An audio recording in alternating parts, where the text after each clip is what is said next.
오늘 말씀의 제목은 종말의 성도가 누리는 안식이란 제목으로 말씀을 나누겠습니다. 사도 요한은 약 500km 정도 떨어져 있는 그 근거리에 있는 소아시아 7교회를 순회하면서 그들을 목양했습니다. 그런데 소아시아의 교회들은 심각한 박해 가운데 있었어요. 그래서 그들에게 박해로 인하여서 그들의 신앙을 잃어버리지 않도록 그들에게 위로와 하나님 주시는 안식이 무엇인지를 늘 가르치면서 그들에게 소망을 심어주기를 힘썼습니다. 그런데 그렇게 했던 사도 요한이 로마로부터 박해를 받고 오히려 사도 요한이 반모섬에 감금당하는 처지에 놓이게 된 것이죠. 이제는 순회할 수 없는 상황이죠. 그 상황이 됐을 때 사도 요한이 하나님으로부터 환상을 보게 되고 그 환상의 내용들이 요한계시록의 내용입니다. 그래서 이 요한계시록을 사도 요한이 쓰고 이것을 7개 교회에 보내서 하나님이 말세에 주시는 위로가 또 안식이 또 그 소망이 무엇인지를 이 교회들에게 전해줬습니다. 그러면 우리는 생각을 해봐야 돼요. 우리는 보통 우리의 소망과 안식과 위로를 뭐로 생각하냐면 우리가 바라는 것의 성취로 생각할 때가 많아요. 그래서 우리 일상의 삶에서 필요한 것들을 채우는 방식, 결핍을 채우는 방식으로 생각하는 경향이 강한데 사도 요한이 서신으로 보내서 뭘 채워줬겠습니까? 우리가 생각하는 방식하고는 전혀 달랐다라는 것을 우리가 생각해 볼 수가 있어요. 그저 편지만 보낸 겁니다.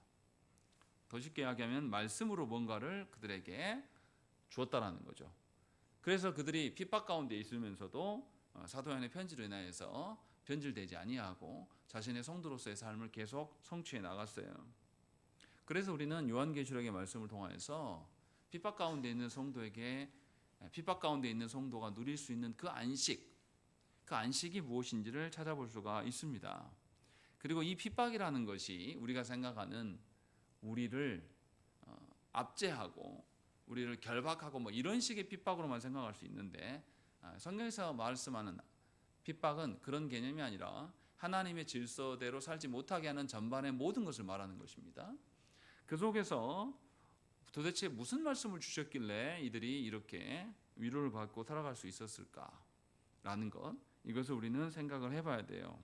그리고 또 하나 고려해야 될 것은 뭐냐면 성경에서 다 하나님께서 약속하셨던 것이 다 이루어졌어요. 그런데 이루어지지 않은 것을 말하고 있는 성경은 어디입니까?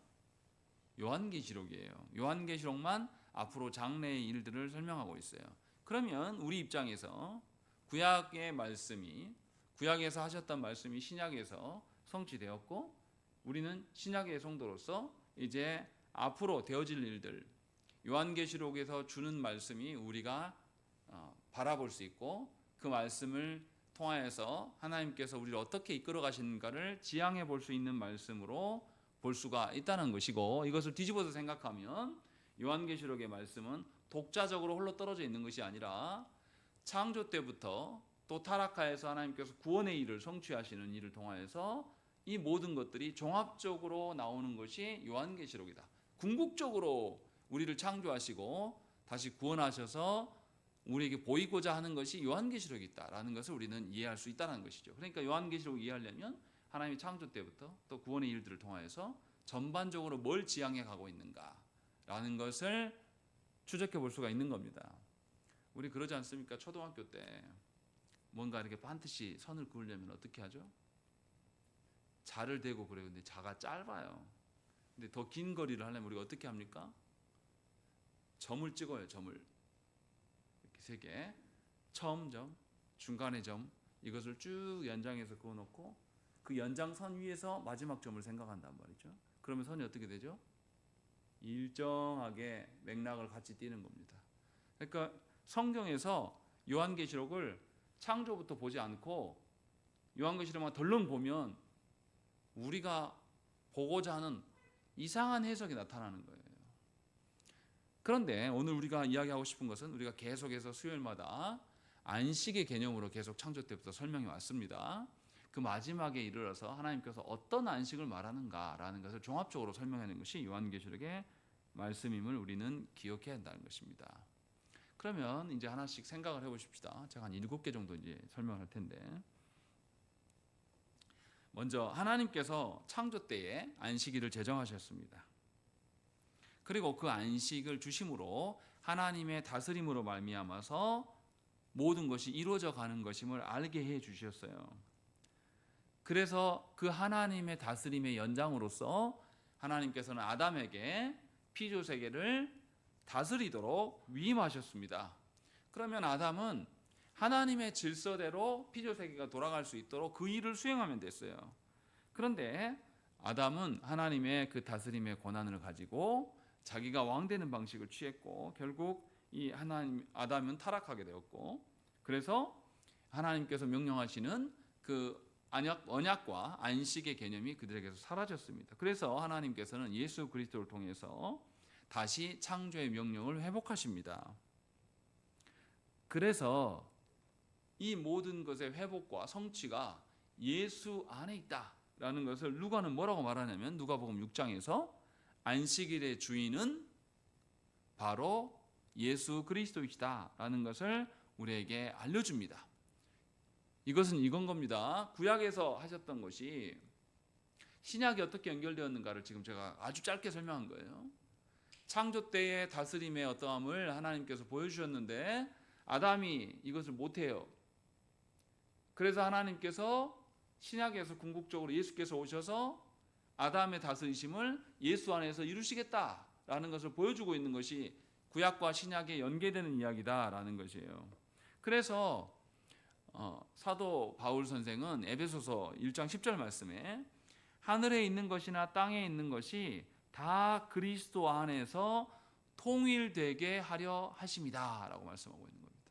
원래 아담이 하나님의 명령에 위임을 받고 본인이 다스리는 자로 서 있어야 되는데, 우리가 그런 자로 서 있어야 되는데 우리가 그렇게 하지 못함으로 말미암아서 하나님께서 보이는 세계와 보이지 않는 모든 세계, 하늘과 땅의 모든 것의 다스림을 누구에게 위임하신 것이다? 예수 그리스도께서 위임하셨고, 예수 그리스도는 이것을 이루심으로 말미암아서 우리가 그 하나님의 다스림에 다시금 설 수 있게끔 하셨단 말이죠. 그래서 베드로 사도는 뭐라고 말하냐면, 베드로전서 2장 9절 말씀에 그러나 너희는 택하신 족속이요 왕같은 제사장들이요 거룩한 나라요 그의 소유가 된 백성이니 이는 너희를 어두운 데서 불러내서 그의 기이한 빛에 들어가게 하신 이의 아름다운 덕을 선포하게 하려 하심이라 라는 것이죠. 원래 우리에게 맡겨준 일을 우리가 불순종함으로 못하기 때문에 예수 그리스도께서 대신 이루셔요. 그러면 이제 우리가 해야 될 일은 뭐냐면 예수 그리스도께서 다스리신다, 예수 그리스도의 다스리시는 방식을 세상에 알리는 것이 우리가 해야 될, 그것이 제사장의 역할이다, 제사장 나라로서 우리를 부르신 것이다 라고 말씀하고 있습니다. 이렇게 하나님은 창조와 구원의, 재창조의 구원을 통하여서 교회에게 명하신 바가 성취되어져 가고 있음을 예수 그리스도를 통하여서 보여주셨고, 예수께서 다시 재림하게 되실 때에 완전히 그리스도께서 왕 되시는 그 나라가 이제 선명하게 드러날 것들을 보여주는 것이 요한계시록의 말씀입니다. 그래서 요한계시록 21장과 22장은 그렇게 새롭게 성취되는 그 땅의 그 상황을 설명하고 있는 거예요. 그래서 보십시오. 1절을 봐보세요. 뭐라고 되어 있습니까? 자세히 보십시다. 한번 읽어보겠습니다. 21장 1절입니다. 시작.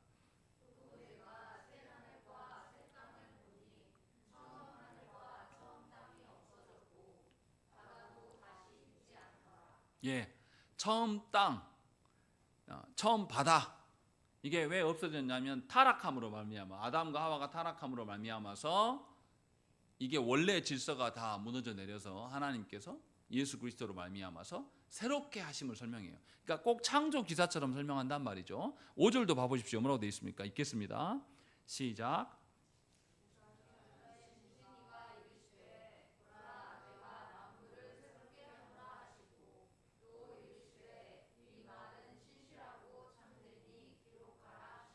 예, 예수께서 우리를 구원하심은 그냥 우리 개인 구원을 말하는 것이 아니라 피조세계 전체의 다스림의 회복을 말씀하고 있는 것이고, 이것이 궁극적으로 예수께서 다시 오시는 그날에 이렇게 모든 피조가 만물이 주 앞에서 새로워지는 것을 보게 될 거다라는 것을 알려주고 있는 것이 요한계시록의 말씀이에요. 그리고 22장으로 넘어가 보십시다. 22장 1절의 말씀 보겠습니다. 1절과 2절 읽겠습니다. 시작.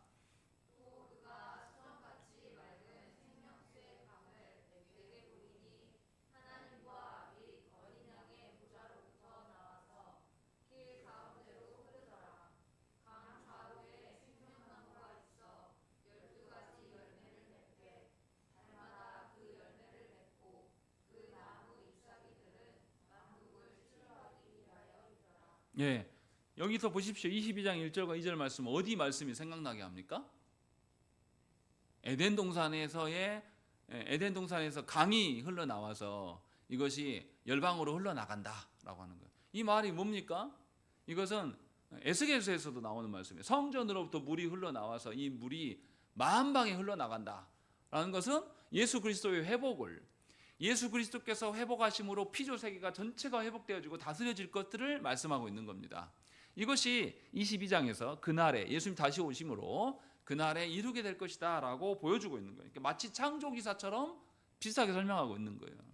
그러니까 창조 때 말씀하셨던 것이 우리의 불순종에도 불구하고 예수 그리스도께서 초림하셔서 이것을 성취하시고 완성의 날이 있을 것이다 라는 것을 우리에게 기대하게끔 하시고 그 완성의 날의 약속을 요한계시록의 말씀으로 주고 있다는 것입니다. 그럼 우리 역할이 뭐냐라는 거죠. 그럼 우리 뭐 해야 되냐. 그래서 요한 사도는 요한계시록의 1장에서 요한계시록 1장 봐보십시다. 요한계시록의 1장과 2장과 거기 보면은 무슨 이야기가 나옵니까? 3장까지 보면은 7교회에 대해서 칭찬하기도 하고 책망하는 내용이 나오는데 제일 첫 부분 봐보십시오. 1장 6절 말씀 보겠습니다. 1장 6절 시작.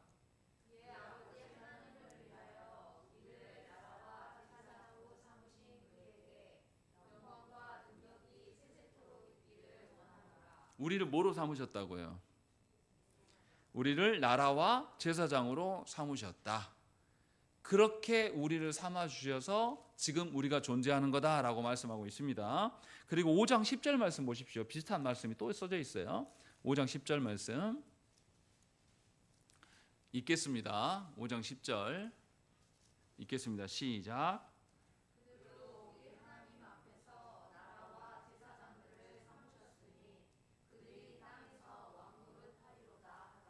예, 여기서 보면 나라와 제사장들을 삼으셨다. 교회된 우리를 그렇게 삼으셨다라는 거죠. 그러면 5장 10절에서 왕 노릇한다는 말은 어떤 왕일까요?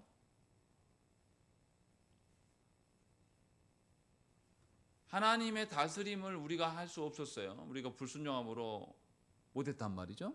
그런데 예수께서 오셔서 이것을 회복하시고 누가 다스리신다고요? 예수께서 다스리심을 성취하심을 보여줘요. 그래서 예수께서 죽으시고 부활하신 후에 어디로 가십니까? 보좌 우편에 앉으셔요. 보좌 우편에 앉으셨다는 게 뭐예요? 왕 되심을 이야기하는 거예요. 예수님이 다스리심을 드러내는 것이고 그것이 궁극적으로 마지막 종말 때에 이루셔서 예수님이 왕 되심이 온천하에 드러날 거예요. 그래서 여기서 5장 10절에서 말씀하는 것, 그들이 땅에서 왕 노릇하리다 라고 이야기하는 것은 세상의 군왕처럼 된다는 뜻이 아니에요. 누구를 말하고 있는 겁니까? 예수께서 말씀하시는 예수님의 다스리심은 우리 위에 군림하여서 힘으로 우리를 결박하고 무섭게 강압해서 하는 그런 방식이 아니에요. 주님은 우리를 다스림의 회복을 위해서 어떻게 하셨습니까? 자신을 죽기까지 우리 위해서 내어주셨어요.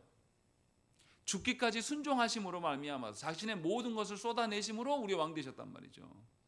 그 방식의 왕 노릇이에요. 그러니까 요한계시록의 전체 흐름, 이 창조 때부터 하나님께서 우리에게 주시고 하셨다는 그 다스림, 이 개념이 없이 그냥 5장 10절만 읽으면 뭐야, 교회가 왕 되네? 그래, 교회가 세상을 정복하자. 그래, 교회가 세상의 정치, 경제 다 잡아야 돼. 그래서 교회에서 기도 열심히 해가지고 우리 자녀들이 세상을 정복해야 돼. 이런 관념들을 갖게 되는 것이죠. 조국 교회가 갖고 있는 엉터리 같은 생각이에요. 미국 교회도 어땠습니까? 미국 교회도 극우적인 이 개신교도들이 전쟁 나갈 때 이라크 전쟁을 벌릴 때도 다 개신교도들이 거기에 기도하고 그거 하나님의 뜻이다, 정복해다, 해야 된다, 이런 관념으로 보면서 기도하고 나갔어요. 성경에 대한 엄청난 오해인 거죠.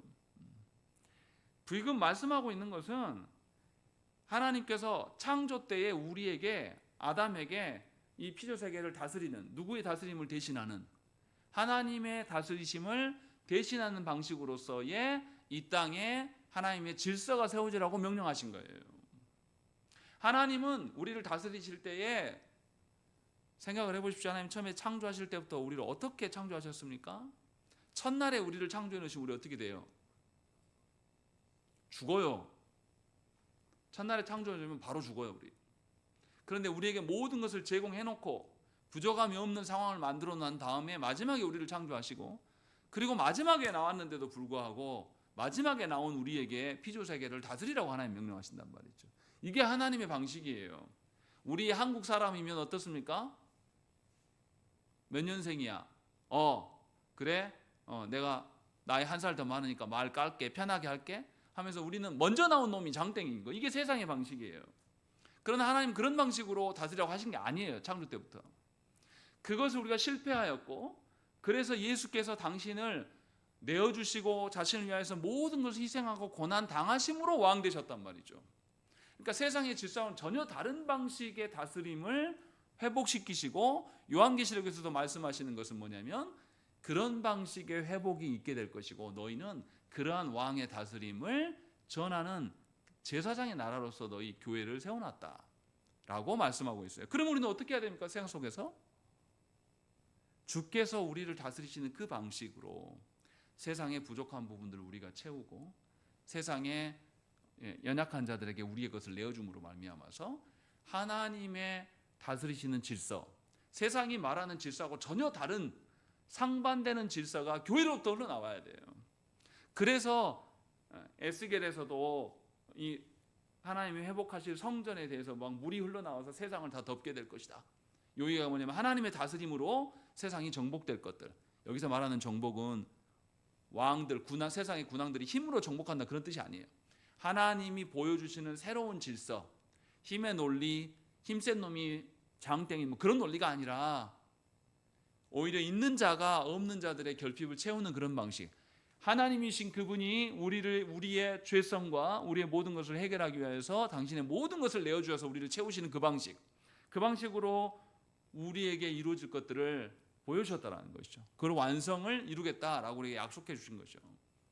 그러면 우리는 교회된 우리는 하나님께서 처음 창조할 때부터 하나님의 다스림으로 이 피조세계가 충만하기를 원하셨고, 우리의 실패에도 불구하고 아드님을 내어주셔서 아드님이 회복하게 하시는, 그리고 그 나라가 올 거예요. 그러면 그 나라에서의 질서는 더 이상 힘의 논리의 질서가 아니에요.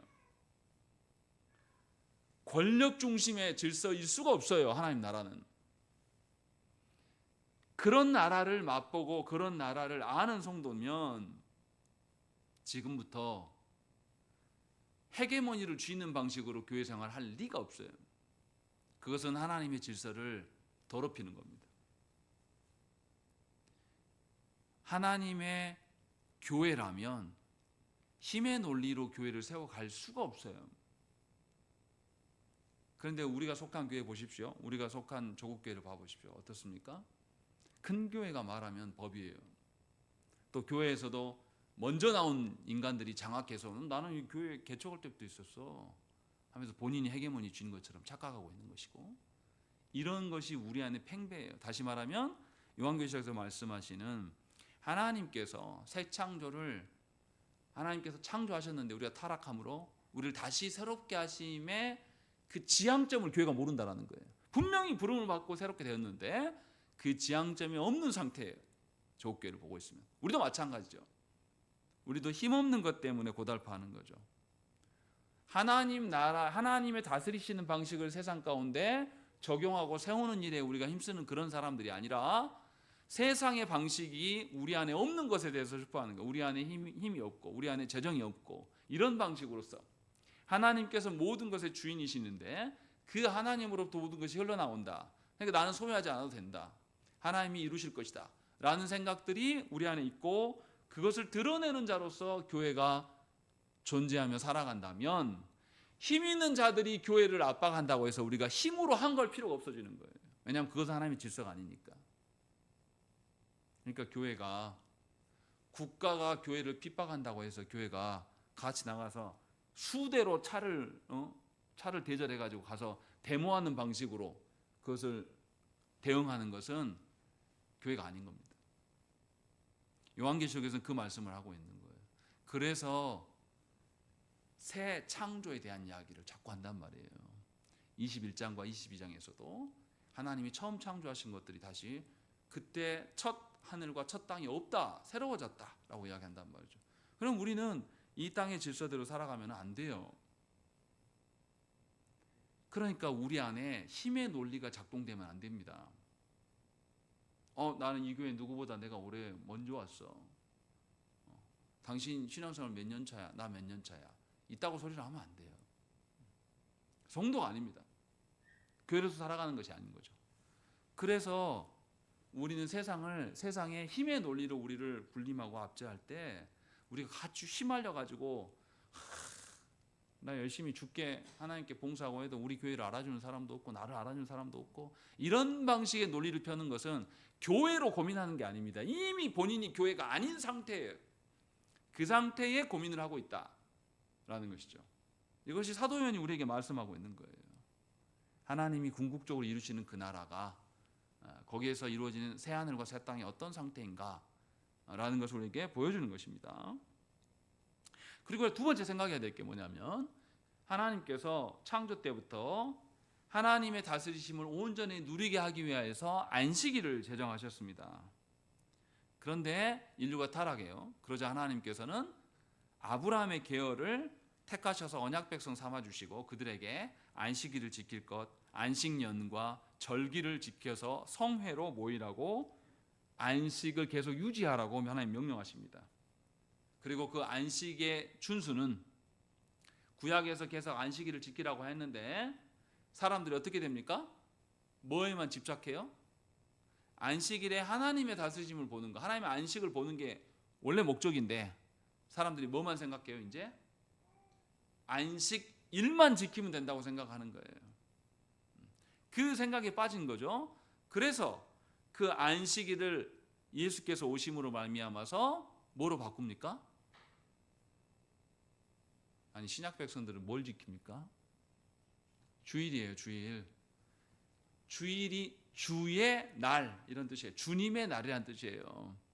다시 말하면 그 날만 지키라는 거. 그 날이 특별해서 그 날을 지키라고 하는 겁니까? 주께서 이루셨기 때문에 주께서 안식을 성취하셨기 때문에 주님의 부활의 날 주님이 우리의 안식의 모든 근거가 된다는 걸 확인받으려고 주의 날을 우리가 지켜가는 거예요. 다시 말하면 주의 날은 주일 날만 지키는 겁니까? 일주일 전체를 예수께서 다스리심으로 지키는 겁니까? 예수께서 다스리심의 전체가 있다라고 우리는 믿고 따르는 겁니다. 그래서 우리는 주일 예배를 통하여서 예수 그리스도 안에서 회복되어짐을 우리는 확인받는 겁니다. 그래서 전에는 일주일을 생각해 보십시다. 일주일 6일 동안 하나님이 일하시고 7일 때 안식했다. 이 개념은 힘들어가지고 뒤지게 일하다가 힘들어가지고 쉬는 개념으로 볼 수 있는데 이제 주일을 첫날로 바꿨어요. 첫날로 바꾸면서 이 하나님의 안식 주심으로 일주일 살아라는 거예요. 의미가 다르죠. 그렇게 해서 예수께서 모든 것에 다스리심의 근원이 되신다라는 것을 알려주는 것이 주일이에요. 그러니까 주의 날에 우리는 하나님의 선하신 뜻을 보고 하나님 이루실 것을 기대함으로 살아갈 수가 있는 겁니다. 요한계시록에도 이게 나와요. 요한계시록 1장 10절 말씀 보십시다. 사도 요한이 어떻게 해서 요한계시록을 썼는가를 보여줍니다. 1장 10절 말씀 읽겠습니다. 시작.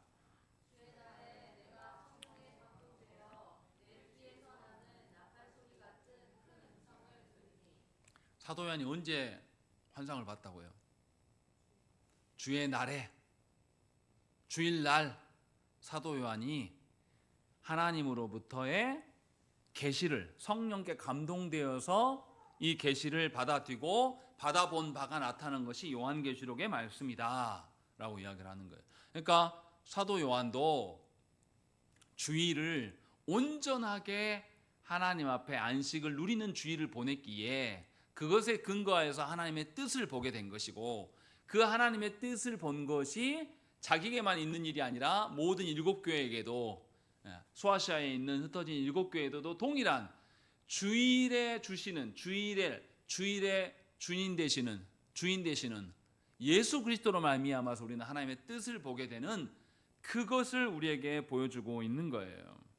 그러니까 우리는 신약 백성을 살아가고 있고 예수께서 이루실 안식을 지향하고 있는 우리들은 주일에 예수 그리스도께서 우리의 주님 되심을 확인받고 그 예수로 말미암아서 우리가 나아갈 바를 찾고 주님의 인도하심을 따라서 우리가 살아가는 자들임을 보여주는 것이에요. 이게 요한계시록에서 하는 말씀이에요. 그러니까 주일의 개념이, 주의 날에 대한 개념이 우리에게 망가지면 우리는 전체가 망가집니다. 우리가 주일날 뭐 합니까? 예배합니다. 예배가 망가지면 성도가 아니에요. 무슨 말을 갖다 붙이고 뭐 어쩌고 저쩌고 해도 예배하지 않는 자는 성도가 아닙니다. 하나님의 예배를 허투루 여기는 자는 성도가 아니에요. 예수 그리스도께서 우리의 모든 근원이 되심, 우리의 모든 회복의 모든 것의 근원이 되심을 인정할 줄 모르는 그런 주일을 보낸다면 우리는 교회로 살아갈 수 없습니다. 그러니까 예배만 드렸다고 되는 게 아니에요.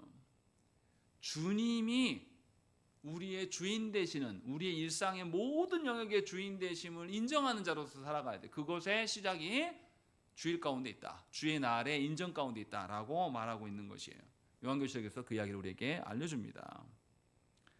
그리고 하나님께서, 연장되는 이야기인데, 하나님께서 우리를 다시금 회복해 하셔서 우리를 제사장 나라로 삼아주심, 이것이 어디에 나오냐면 출애굽기에 정확히 나와요. 하나님은 이스라엘 백성들을 애굽에서 건지심으로 끝나는 게 아니에요. 너희 노예했던 너희들을 자유케 했으니까 니네들 마음대로 살아라 이렇게 안 하시나요? 하나님 어떻게 하십니까? 애굽에서 건지신 이들에게 새로운 질서를 주시기 위해서 시내산에서 언약을 주셔요. 율법을 주신단 말이에요. 그리고 이들을 어디로 이끌어 갑니까? 가나안으로. 가나안에서 뭐 하라고요? 가나안 땅에 들어가서 어떻게 살으라고 하나님께서 명령하십니까?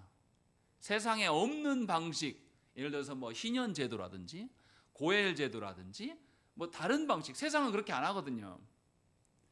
세상은 얘가 빚을 못 갚으면 어떻게 합니까? 그의 자녀를 노예 삼아 버려요. 그리고 그 자녀들의 난 자녀들까지도 다 노예입니다. 그러니까 한번 빚을 못 갚고 되면 자손 대대로 이렇게 다 이어진단 말이죠. 근데 하나님 그렇게 안 한 거예요. 희년 제도를 둬가지고 니네가 아무리 빚 많고 뭐 어쩌고저쩌고 해도 희년 50년이 되는 제가 되면 다 탕감. 원래 하나님께서 있었던 자로 다 돌아가. 그러니까 노예 제도가 이어질 수가 없어요. 대를 이어가지 않습니다. 딱 끝나요 거기서. 그렇게 하나님께서 세상에 없는 방식으로 살라고 하나님께서 말씀하신 거예요. 그러니까 이스라엘 백성들의 가나안 정복 전쟁은 뭐냐면 하나님의 통치를 드러내기 위한 전쟁인 것이지, 힘으로 군림해서 뭔가를 쓰러뜨리려고 정복하려고 하는 전쟁이 아니에요. 전혀 다른 개념이란 말이죠. 세상에 없는 그 나라를 세우기 위해서 하나님의 다스림이 우리 가운데 있다라는 것을 믿는 자들이기 때문에 하나님의 다스림을 드러내기 위한 정복전쟁이에요. 그래서 우리는 거룩한 전쟁이다 해서 가나안 정복전쟁을 성전이라고 불러요. 세상의 전쟁은 그게 아니에요. 세상의 전쟁은 왜 합니까? 상대방을 약탈해가지고 상대방에 있는 모든 것을 다 자기가 취하려고.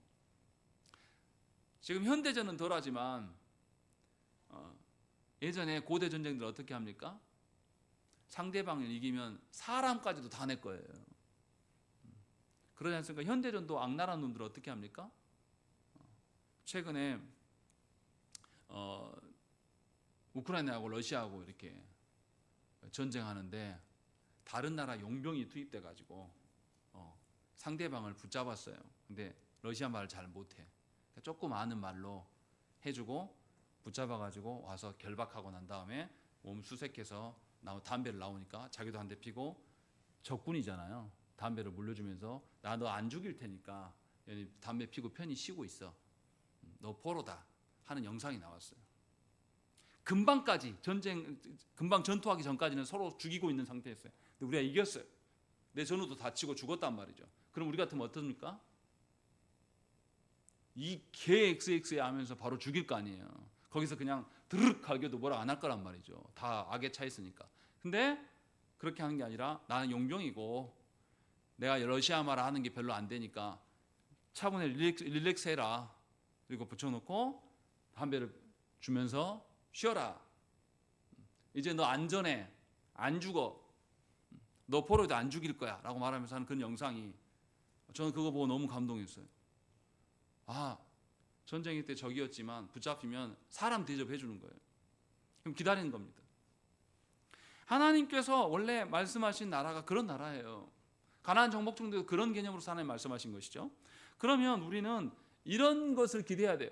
그리고 이 신약에서 그러니까 구약에서 가나안 땅에 하나님의 나라를 세우게 하시고 하나님이 다스리시는 것이 세상에 군림하고 빼앗는 방식의 나라가 아니라 하나님이 베푸시는 그 나라를 이스라엘에게 보이라고 말씀하신 거예요. 근데 이스라엘 그렇게 하지 못했죠.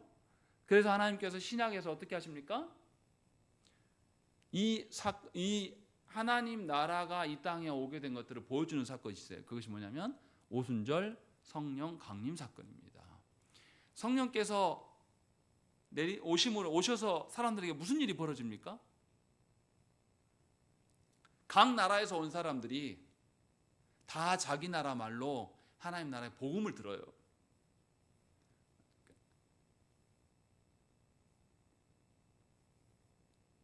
뭐죠? 이름이 갑자기 생각 안 나네요. 방언했다는 그거 하나도 중요한 거 아니고요. 거기서 말하는 방언은 각 나라 말이에요. 우리 한국교회에서 말하는 방언 아닙니다. 각 나라 말로 이들이 다 복음으로 하나 되는 것을 경험하게 돼요. 이 오순절 성령 강림 사건의 의미하는 바가 뭐냐면 전에는 너희가 택한 이스라엘에게만 하나님 나라가 세우라고 말씀하셨는데 예수께서 오셔서 죽고 부활하시고 승천하셔서 가심으로 말미암아서 성령님이 오셨는데 이제는 그 나라가 어디까지 확장됐다. 이방에까지 확장되어 있고 이제는 모든 나라가 하나님의 다스림으로 하나님의 질서로 세워지는 그 나라가 될 것이다 라는 것을 보여주는 것이 신약의 사건이에요. 그러니까 보십시오. 원래 아담에게 모든 피조세계, 하늘과 땅의 모든 피조세계에 하나님의 다스림이라고 다스렸던 것이 이스라엘 가운데서는 성취하지 못했어요. 하나님 모든 땅을 하라고 한 게 아니에요.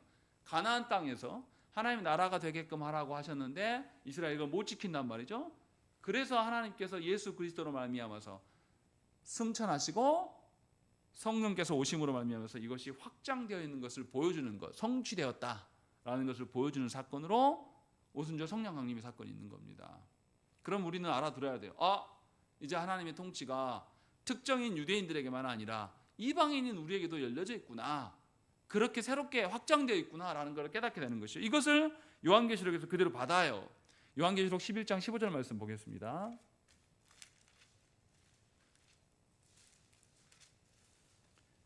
요한계시록 11장 15절 말씀 읽겠습니다. 시작.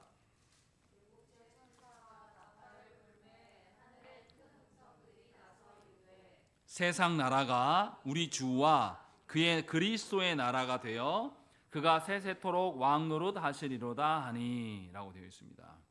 분명하게 예수 그리스도께서 왕 되시는 그리고 세세토록 영원히 예수 그리스도께서 왕 되시는 그 나라가 되었다라고 말씀하고 있는 겁니다. 그러니까 전에는 군주들이 말하는 힘의 논리로 지배하는 나라였는데 그 나라를 예수께서 오셔서 하나님이 다스리시는 긍휼의 하나님, 공의의 하나님으로서 다스리시는 그 나라로 새롭게 주님이 개혁하시겠다, 변혁시켰다라는 것을 말해주고 있는 거예요.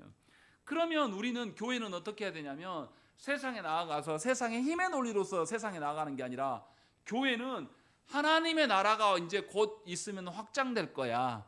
그 하나님께서 예수께서 재림하셔서 오셔서 확장되는 그 나라는 너희가 말하는 힘의 논리의 나라가 아니야. 하나님의 의가 되시는 논리, 사람들이 보기에 의가 아니라 하나님이 의가 되시는 그 나라, 그리고 하나님의 긍휼로 인하여서 존재하는 그 나라, 그래서 높고자 하는 자가 도리어 낮아지는 그 나라, 이런 세상이 올 수 없는 개벽하는 그런 변혁되는 그 나라가 오게 될 것이다 라는 것을 교회가 드러내고 알려야 되는 겁니다. 요 말을 하고 있는 거예요. 그러면 교회는 자기만 복음을 갖고 있으면 안 돼요. 하나님께서 개편하실, 변혁시킬 그 나라를 위하여서 교회는 하나님의 복음을 전해야 돼. 입으로만 전하는 게 아니라 실제로 내가 섬기는 자로, 세상의 힘의 논리로 인하여서 이런 거 말고요. 그런 분들이 있습니다. 자기 수십억 자산가인데 뭐 보여주기식으로 어디 고아원에 조금 돈 던져주면서 막 사진 찍고 오고 막 이런 거 누가 못합니까? 주님이 우리에게 베푸신 것은 주님의 자신의 전부를 내어주셨어요. 그러니까 교회가 이런 소리 하면 안 돼요. 목사님, 나는 가진 것도 없고요, 힘도 없고요, 나는 그래서 할 게 없어요. 그리스도를 안 믿는 겁니다. 주님은 자신의 전부를 내어주셔서 하나님 나라를 밝히셨어요. 교회는 우리의 삶은, 우리의 삶 전체가 하나님의 변혁되는 그 나라를 알리는 선교적인 교회로서의 우리가 살아가야 되는 것입니다. 그것이 요한계시록에서 하는 이야기예요. 그래서 사도 요한은 반모섬에 있으면서도 자기가 잘못 쓰면 이 편지를 다 로마가 검열하는데 로마에 대해서 항거한다든지 아니면 로마의 황제가 주님이 아니라 예수 그리스도가 주님이시라는 것을 써서 걸리면 처형당할 수 있는 상황인데도 불구하고 자신의 희생을 감수하고 일곱 교회에게 편지하는 거예요. 감수하면서, 희생을 감수하면서 교회가 그런 역할을 해야 된다라는 것을 보여주고 있는 겁니다. 교회가 하나님이 변혁시키실 그 새 질서를 희망하면서 살아간다면 교회된 우리는 이 땅의 힘의 논리로 작동되는 현실을 보면서 울지 않을 겁니다. 지금은 쟤들이 하라고 냅둬. 하나님 오실 때, 주께서 오실 때에 분명히 이게 다 갈아엎어질 것이다. 이거 존재하지 않아 그때까지 라는 것을 소망함으로 살기 때문에 우리는 그 일에 힘쓸 거예요. 어떻게 하면 이 질서를 깨고 새로운 질서로 나아갈 수 있을까? 그러면 교회는 누구보다도 이 땅에 하나님의 공의에 입각한 정의를 세우는 일에 힘 안 쓸 수가 없어요. 참으로 신자라면 불의한 이 땅의 정치판과 경제 구조를 보면서 입 다물고 있을 수가 없단 말이에요. 그런데 이 사회에서 무리를 일으키고 이 사회에서 더러운 방식을 취하고 이 사회에서 힘에 결탁하는 무리들이 어디서 나오냐면 전부 교회에서 나온단 말이에요. 어떻게 그 사람들이 교회냐 이 말이에요. 그거 보고 우리는 분노해야 돼요. 잘못됐어도 너무 잘못됐다 지금. 세상이 교회를 보면서 걱정할 수준 이미 넘어서 버렸어요. 나라를 뒤흔드는 모든 괴랄할 놈들이 다 어디 나오냐면 전부 다 기독교에서 나온단 말이죠. 심각한 거예요. 요한계시록을 보여주시는 것을 뒤집는 겁니다. 하나님께서 세상 질서를 바꾸고 새로운 질서를 우리에게 주신다라고 약속하시는데 오히려 뒤집어서 힘의 논리로 썩어 빠지는. 그래서 뭐합니까? 태극기 부대 나온 사람들이 뭐라고요? 윤석열 대통령이 감옥 가 있지만 누가 구출해 줄 거다. 트럼프가 와서 구출해 줄 거야. 힘의 논리로 이 땅에서 제일 힘센 나라 미국의 대통령이 우리 편이니까 와서 도와줄 거야. 정신이 나간 거죠. 어디에 성경에 그런 게 있습니까? 그리고 어디 국민들을 향해서 총칼을 겨누면서 군인을 동원해가지고 하는 그런 대통령을 지지할 수 있습니까? 미친 거예요. 기독교인이 극우적으로 된다는 것은 이미 자기의 정체성을 잃어버린 겁니다. 말할 게 없어요. 제가 정치 이야기를 하는 게 아닙니다. 하나님의 나라가 도래하였고 그 나라의 질서를 알리는 교회로서 서 있다면 우리는 선교적인 교회가 되어야 되는데, 선교적인 걸 오해하지 마십시오. 해외에 복음 잘 전하고 전도 잘하는 교회를 말하는 게 아니에요. 그것도 포함하지만 그것 외에도 이 땅에 하나님의 정의를, 하나님이 세워가시는 질서를 앙망하고 추구하고 그런 나라가 되어지도록 우리가 힘쓰는 자로 서 있어야 돼요. 그것이 교회라고 말하고 있는 겁니다. 그렇지 않겠습니까? 그 나라가 곧 올 텐데. 그리고 또 다른 방식이 있어요. 요한계시록에서 보여주는 안식의 개념 중에 하나는 혼인의 방식입니다. 혼인에 대한 것들을 이야기를 합니다. 구약에서 혼인함으로 구원받는 것이 나와요. 어디에 나옵니까? 제가 설교도 했는데, 수요기도 때 혼인함으로 자기가 구원받아요. 자기도 구원받고 자기의 시어머니도 룻기에 나오잖아요. 룻기에서 이 룻은 어떻습니까? 이방 여인이에요. 더더구나 남편도 잃어버렸어요. 후사도 없단 말이죠. 그런데 룻이 시어머니 나오미를 따라와서 언약의 땅에 들어와서 고엘 제도를 통하여서 누구랑 결혼합니까? 보아스와 혼인함으로 말미암아서 자신에게도 후사가 생기고 자신의 나오미 시어머니도 회복될 수 있는 가정의 기반을 닦아줘요. 그리고 그것으로 끝나지 않잖아요. 이 룻이 난 후손이 누가 나와요? 이새가 나오고 다윗이 나옵니다. 이스라엘 전체의 회복이 놀라울 정도로 뭐냐면 이 고엘 제도를 통해서, 룻이 잘했다고 말하는 게 아닙니다. 이 하나님이 정해 놓으신 이 고엘 제도를 따라서 이스라엘 전체가 회복되는 역사를 보여주는 것이 룻기의 말씀입니다.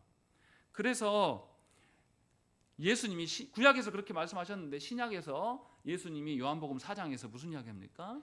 사마리아 여인과 만나요.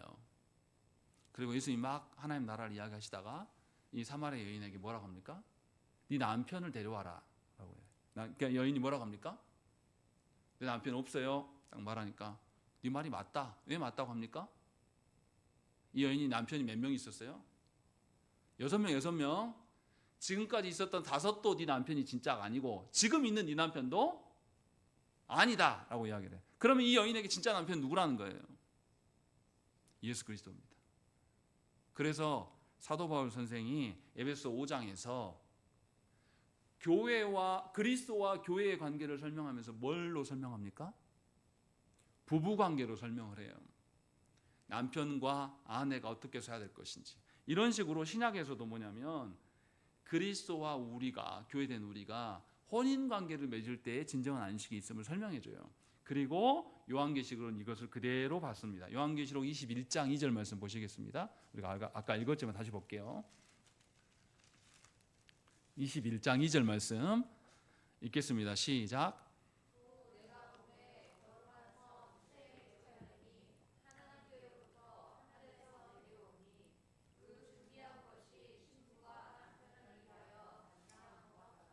예, 신부가 남편을 위하여서, 그러니까 새 예루살렘인 교회가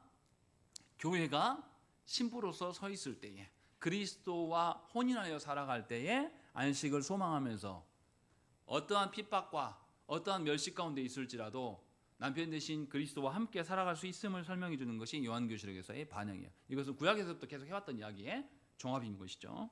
또 그 외에도 요한계시록에 하나님이 복 주심에 대한 이야기를 합니다. 하나님이 복 주시는 것은 세상 질서의 복이 아니라고 제가 말씀드렸습니다.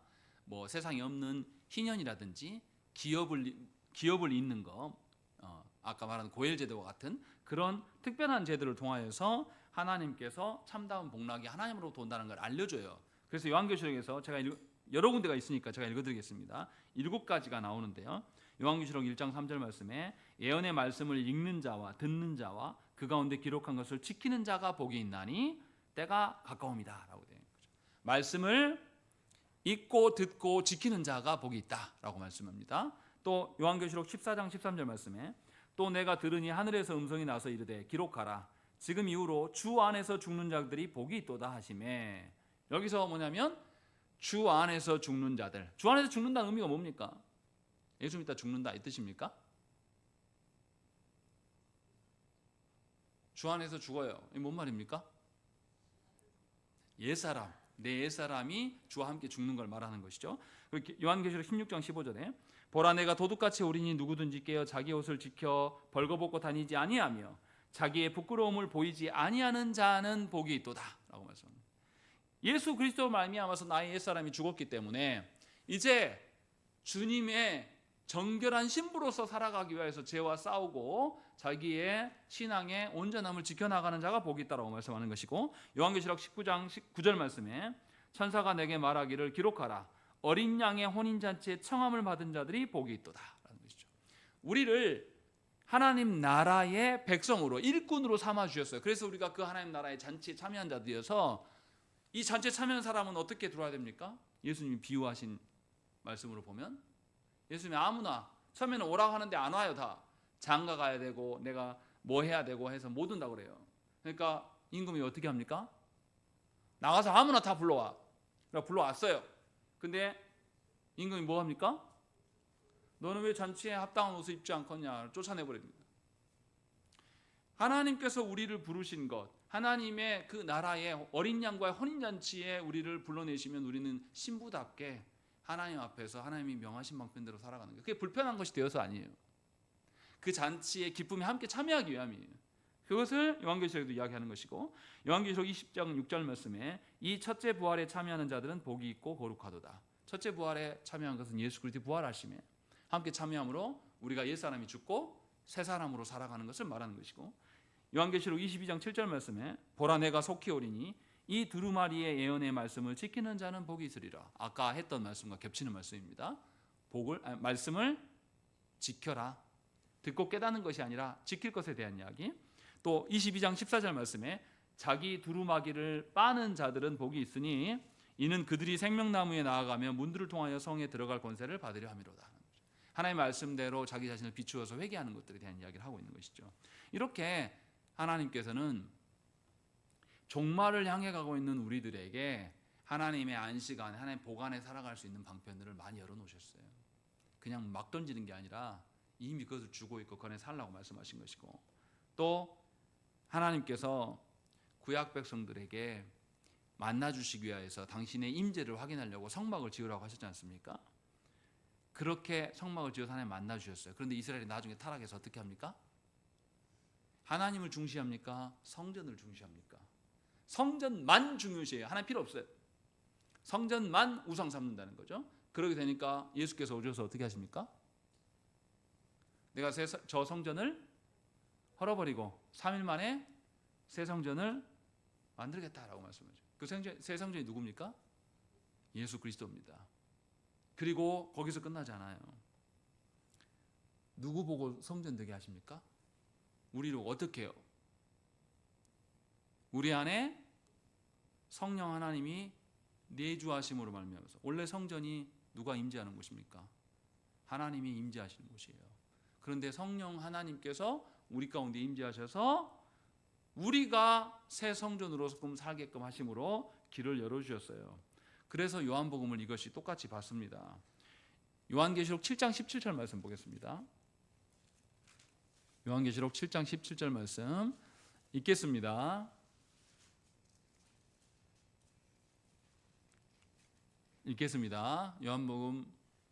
요한계시록 7장 17절 말씀 시작.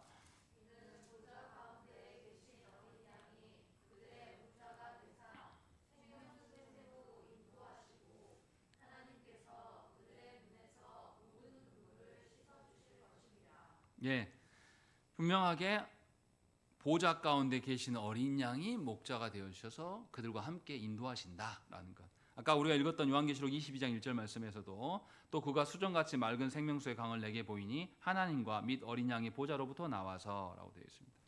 그래서 우리가 하나님과 함께 살아갈 수 있게 하시기 위해서 예수님이 성부께 나아가셨어요. 예수님은 교회의 머리십니다. 몸된 우리가 성부께 직접 나아가지 않아도 머리 대신 예수께서 나아가심으로 말미암아서 우리가 성부께 나아가는 길을 열어놓으셨어요. 이것이 우리가 성전되었다는 의미예요. 그래서 우리가 직접 성도로서 하나님께 간구할 수 있습니다. 이 길을 열어놓으셔서 종말을 살아가는 우리에게 안식을 취하며 살아갈 수 있다라는 것을 보여주는 것입니다. 또 죄 가운데 살아가고 있는 우리들에게 죄의 문제를 해결하시기 위해서 하나님은 그 길을 열어놓으셨어요. 구약에서 이스라엘 백성들에게 가나안 땅을 하나님께서 정복과 하나님 나라를 세우라고 하셨지만 이스라엘이 거기서 타락해요. 타락하게 되니까 누가 함께 타락해 버립니까? 그 땅에 있는 이스라엘 백성들 타락해서 하나님께서 그들을 그 땅에서 쫓아내셔요. 그래서 바벨론으로 보내니까 누가 안식을 취합니까? 그 땅이 안식을 취한다라고 성경은 말해요. 무슨 말입니까? 하나님의 방식으로서의 안식이 있으려면 우리가 죄의 용서가, 회개가 있어야 돼요. 우리가 회개했기 때문에 구원받는다 이런 뜻이 아니라 예수께서 우리의 죄 용서가 필연적으로 있어야지만 우리는 다시는 썩어지지 않고 더럽혀지지 않는 방식으로 살아갈 수가 있게 되는 것입니다.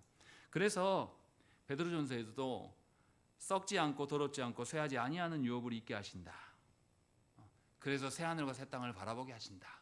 이런 이야기들을 계속하는 것이고, 요한계시록에서도 요한계시록 1장 6절 말씀에 그의 아버지 하나님을 위하여 우리를 나라와 제사장으로 삼으신 그에게 영광과 능력이 세세토록 있기를 원하나이다. 예수 그리스도의 말미암아 우리가 희어지는 것. 요한계시록 7장 14절 말씀에서도 내가 말하기를 내 주여 당신이 아시나이다 하니 그가 나에게 이르되 이는 큰 환난에서 나오는 자들인데 어린 양의 피에 그 옷을 씻어 희게 하였느니라 라고 말씀합니다. 예수께서 우리로 죄로부터 깨끗게 하시는 일들을 계속 열어두시겠다는 거예요. 언제까지요? 주님 오시는 그날까지. 그러니까 우리는 예수 안에서 살아가야 돼요. 근데 어떤 사람을 주께서 깨끗하게 하시겠습니까? 요한계시록 6장 11절 한 절만 읽겠습니다. 시간이 없어서 6장 11절 말씀 보십시오. 읽겠습니다.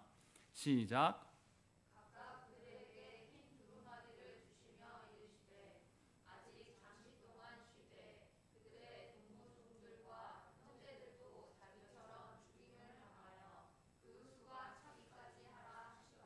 예, 6장 11절 말씀은 뭐냐면 그냥 이들이 핍박받다가 안식 가운데 있다 이 뜻이 아니에요. 피나는 전쟁을 하고 있어요.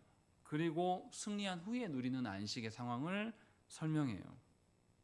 그래서 하나님의 영적 전쟁에 대해서 힘쓰면서 피 터지게 싸운 사람, 그 사람의 피를 주께서 닦아주신다.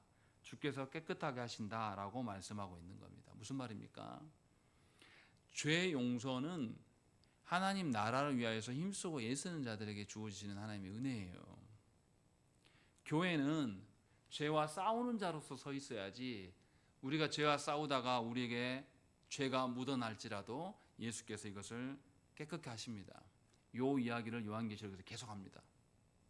그래서 요한계시록 14장 13절 말씀에서 보면 또 내가 들으니 하늘에서 음성이 나서 이르되 기록하라. 지금 이후로 주 안에서 죽는 자들이 복이 있도다 하시매 성령이 이르시되 그러하다. 그들이 수고를 그치고 쉬리니 이는 그들의 행한 일이 따름이라 하시더라. 여기서 수고를 그치고 쉰다. 여기서 이 수고는 뭐냐면 주의 나라로서 세상과 대적하면서 죄와 대적하면서 싸운 자들에 대한 이야기를 하고 있는 겁니다.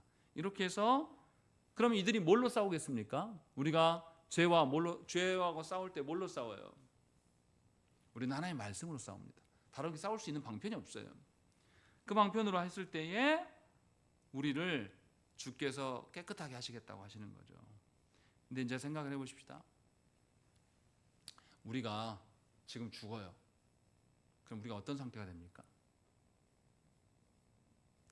육은 썩고 영혼만 하나님 품에 가겠죠. 근데 이게 참다운 안식입니까? 영육 간의 온전한 안식이 돼야 돼요. 그래서 성경에서는 우리가 죽어서 영원히 하나님 나라에 가고 다시 육의 부활까지 이 사이를 중간 상태라고 합니다. 중간 상태에서 누리는 안식은 완전하지 않습니다. 그래서 최종적인 안식을 향해서 우리는 소망하면서 살아가야 돼요. 그날을 우리는 기대함으로 살아가는 겁니다. 그래서 우리가 지금 구원받았지만 우리 안에 죄가 있어요.